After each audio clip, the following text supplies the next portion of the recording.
হুজুর হুজুর কই দাঁড়া আমি কোন দিক দিয়ে যাবো এদিক দিয়ে আছে রাস্তা এমন দৃশ্যগুলো দেখলে অন্তরটা ভরে যায়।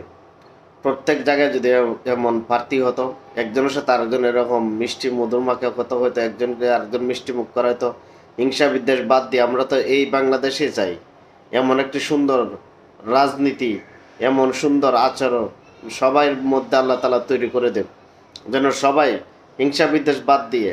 আর এই খেলার মধ্যে গেলে তো হার জিত আছে, দুই দল জিতবে এমন কোনো কথা না, যে কোনো এক দল জিতবে।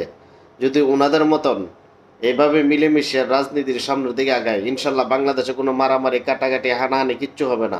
আপনারা কি বলেন? আপনাদের কাছে কেমন লাগতেছে ভিডিওটি?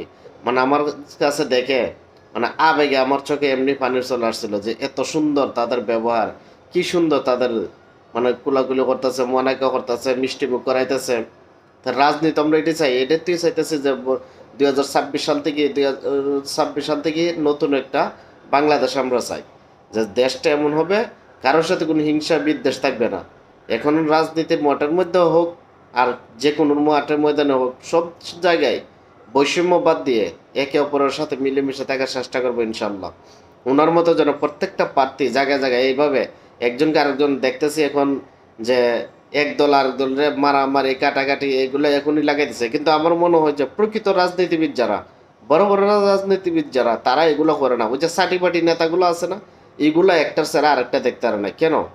তারা যদি বড় বড় রাজনীতিবিদ হইয়া এইভাবে মিলেমিশে থাকতে পারে, তা তোমার আর আমার এত জ্বলবে কেন?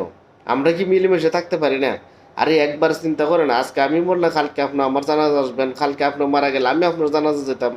আমরা যদি মিলেমিশে না থাকতে পারি তাহলে কি হবে এই রাজনীতি দিয়ে?